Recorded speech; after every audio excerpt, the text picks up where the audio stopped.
Hey there, my people. I am submitting for your perusal what I consider to be one of the Twilight Zone's really charming episodes. We've got a little old elderly woman named Wanda Dunn who hasn't left her home in years because she's afraid that death is lurking just outside her door, waiting for her to open it. She receives an unexpected visitor who sheds a bit of light and warmth into her situation. So, for your viewing pleasure, my people, The Twilight Zone and Nothing in the Dark. The episode opens with the little old lady Wanda asleep in her bed when she's woken up by the sound of gunfire just outside of her little home. A policeman has been shot and he's wounded and laying outside her door, begging her for help. She's afraid. In actuality, she's terrified.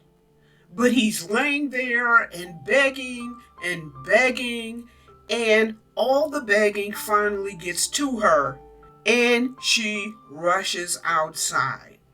You can't ask me to do that. I don't want to die. I'm still alive. She's surprised that she didn't keel over, and as best as a little old lady can, she helps the police officer into her home. The little old lady, Wanda, tends to his wounds as best she can, and she puts him to bed. The officer, named Harold Beldon, tells her he thinks he'll be okay once the doctor arrives. Wanda tells him she doesn't have a phone and she's the only one left in the building. And then she tells him why she was so afraid to open the door and why she's afraid to even leave her little basement abode. Mr. Death. I know he's out there. After she tells him that Mr. Death is out there waiting, Harold chuckles a little, and Wanda's feelings are a tad hurt. He tells her he's sorry, and she continues her story.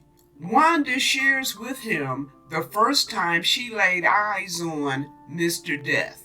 She tells him she was on a bus and there was an old lady there. She tells him that a young man got on, and even though there were empty seats on the bus, this young man sat right next to the old lady. The woman was upset that the man was there, but Wanda states that he seemed to her to be a nice young man. When the old lady dropped her yarn, he picked it up. When she dropped her yarn, he picked it up. He held it out to her. I saw their fingers touch. She says the young man got off the bus at the next stop, and when the bus reached the end of the line, that old lady was discovered to be unalive.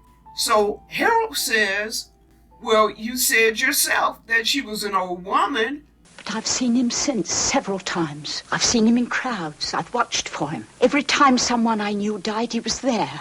She says that once he was a young soldier. She's seen him as a salesman, a taxi driver, someone you wouldn't notice unless you were watching for him.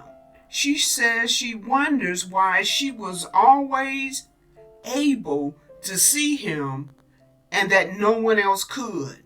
And she says it's because she's much older now and death is more prominent. Peeps, I humbly disagree with Wanda. She was a young woman when this initial incident occurred, right? So it has nothing to do really with her aging where she is now. Do you want to know why she was able to spot Mr. Death? In the salesman? In the taxi driver? In that three-piece suited businessman? She was able to spot him each and every time because she was looking for him. She stopped looking at the life ahead of her and started focusing on her mortality behind her. Instead of relishing in the youthfulness of life and being consumed with that, she passed her youth and all the sweetness of lived humanity in searching for that scary, haunting face in the crowd. And now here she is, living alone in the basement of a condemned tenement housing unit, and I don't see nary a family photo in sight. Peeps, I envy y'all. I envy y'all Gen X's, Y's, your Gen Z's. I envy you millennials. You kids half my age. I'm 69 years old. Y'all half my age. I envy you for your passion. I envy you for your youth. You are dreaming it and you are figuring out how to do it. I don't care how many times you fall down. You're not looking for that haunting face in the crowd while you laid out, splayed out on the street. No, y'all getting up. And you saying, okay, I fell down, that didn't work. I still got this dream. I still got this business. I still want to put together this thing of mine. I have a passion. I have a talent that I want to share with the world. And you know what I say? Run, y'all. Run for your lives. Run all the way and simply live. Live full out. Till when your time comes and you old like this chick, you gonna be old and wore out. And you gonna sit in a rocking chair and you gonna smile because of the life you live. You gonna look at all the little pictures of your spouse, your partner, your children, your grandchildren, your friends, the lives you've touched, and the lives that have touched you. And you gonna smile in a pure, quiet way. And you gonna say to your own self, I live this piece good. I live this piece rightly. And I'm satisfied. Okay. Let's continue. So Harold says to her, if death is out there waiting for you, couldn't he simply touch her if he wanted to whenever she left her home? I never go out. Never? I haven't been out for years. What do you do about food? A boy delivers it. I leave him money and a list. Harold asks her, how can she live like this? Wanda says if she doesn't live like this, she won't live at all. If she doesn't watch out, if she lets down her guard for just a minute, he'll get in. Sadly, she tells Harold she didn't always live like this. I haven't always lived like this. I was young once. People said I was pretty. I lived out in the sunlight. She says that people told her she would ruin her fine complexion, but she didn't care. She says she loved outdoor things. She says she lived out in the sunlight, saying she always hated the dark and the cold. I'm old, she says. I've lived a long time, but I don't want to die. I'd rather live in the dark than not live at all. This is what fear does to you, my people. It immobilizes you, it paralyzes you, and it robs you of your youth and vitality, your dreams, and you being convinced, thoroughly convinced of yourself and your abilities. And it leaves you sitting in the dark all by yourself, your life half lived. Harold tries to comfort her and reassure her that they're safe. We're alone here, and there's nobody at the door. I'm sorry, lady, but I've got my orders. It's the construction company boss at her door, and his orders are to get Wanda out of there. Because she didn't have a phone, they sent her letter upon letter upon letter, which she, of course, ignored. They did their demolition thing around her as best as they could, but now the only building that's left that needs to be demolished is the one she's living in. And the construction boss has been sent over there by his boss to get her out of there. As for Wanda, she believes that it's Mr. Death who's busted down her door and that's why she fainted. And still I live. The construction boss tells her he has a crew and equipment coming in an hour to tear this building down. She's shocked, saying to him, "You're really not Mr. Death?" And he looks at her the way you typically look at old people who are rambling. You want me to leave here? That's life, lady. Oh, make room for the new. And the construction guy goes on to tell her that this is the way things are. A big tree falls and a new one will grow out of the same ground. Old animals die and young ones take their places. Even people step aside when it's time, and she tells him that she won't. Then she goes over to Harold to get him involved. Tell him the reason I can't go out there. Who are you talking to? The construction guy tells her that he's simply just doing his job, but she is going to have to go. He looked right at you and didn't see you. Look in the mirror, Wanda. Slowly and tentatively, she makes her way to the mirror. She looks in the mirror and she doesn't see his reflection. She turns slowly as if she has to check to see if he's still in the bed, and he is. There's a mixture of, I think, shock and unbelievable sadness on her face. You tricked me. It was you all the time. Yes, I tricked you. And she asks him why. She says the moment she let him inside her little place, he could have taken her anytime. But you were nice, she said, with her voice cracking a bit because she's upset. You made me trust you, she says. And he says to her, but I had to make you understand. Am I really so bad? He asks her. Am I really so frightening? You've talked to me. You've confided in me. Have I tried to hurt you? It isn't me you're afraid of. You understand me. What you're afraid of is the unknown. Don't be afraid. She says to him, but I am afraid. And he says to her, the running's over. It's time to rest. And he holds out his hand to her. And he says, give me your hand. Not demanding, not in a scary way, but he says it in a nice and soothing and in a safe way. But I don't want to die. Trust me. No. Mother. Wow, he is so gentle with this little old lady. Give me your hand, he says, softly taking a step towards her. And now he just waits, waiting on her, waiting for her to reach out to him.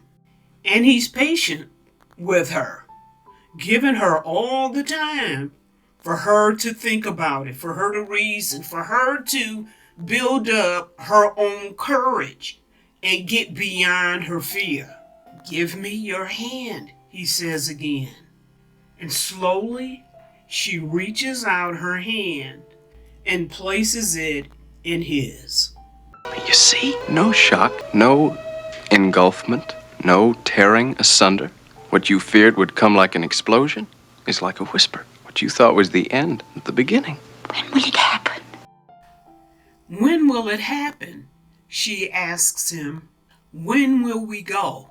And he looks at her and gives her a gentle look and smile and nods to the bed.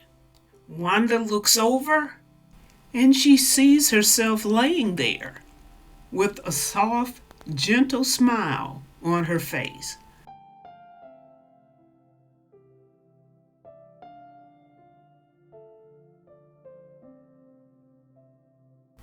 Now, how about that for a really, really sweet ending? I tell you, peeps, this is just, to me, I think, probably the sweetest Twilight Zone episode ever filmed. I just love this thing. It is so sweet, so touching. It shows you how you can help somebody to just move. You don't have to yank them. You don't have to drag them. You don't have to scare them to death. You treat them sweetly. You treat them gently. And you let the person see you. The thing is, she was scared of Mr. Death because she thought it was a monster. And you got this cute Robert Redford dude, and he's not scary. He doesn't raise his voice. He is so gentle with her. Peeps, on a serious note, we can learn some stuff. And you may laugh. Are you kidding me? Learn some stuff from Rod Serling and the Twilight Zone. Oh, Rod was bad, y'all. I think I'm going to hunt up some of his deep stuff. Rod wasn't just an entertainer. That's not what his soul mode or MO was. Rod wanted to make you think. He wanted you to be entertained, and yeah, he wanted to scare you and unnerve you, but he has certain stories that are simply there to make you think. To make you think about why you think the way you do, why you feel the way you do. What are your stereotypes and your prejudices? And he brings this stuff out in you. So I think what I'll do, try to hunt up an example of what I'm talking about so I can show it to you guys. It's because, okay, I love Rod Serling. I just want everybody else to love him too. And love his stuff. Again, Harold the Cop, played by a young Robert Redford. He was about, 22, 23, 24 at the time. And he was a cutie. As for Wanda, oh my gosh. Actress Gladys Cooper, she was phenomenal.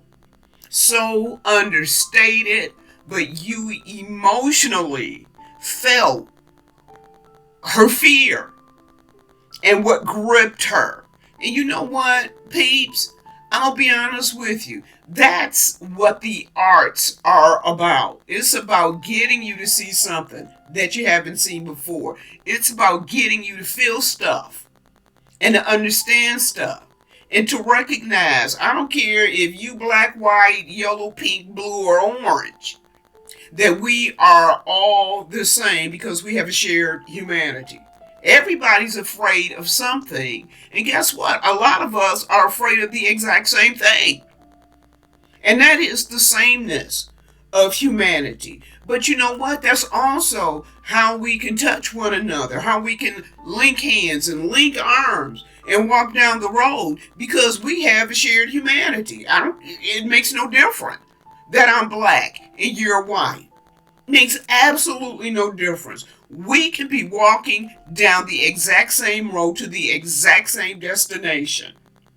Okay, if that's the case, why don't we go together? Encourage one another along the way. Keep one another company.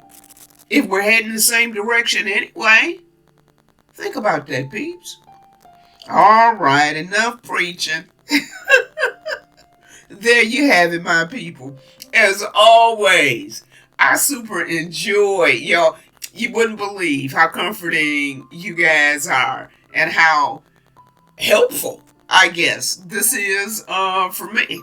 Okay, I have passed the 1 year mark. As of March 17th, I have been retired for 1 whole year. And now I think I'm just finding my retirement self and my retirement stride.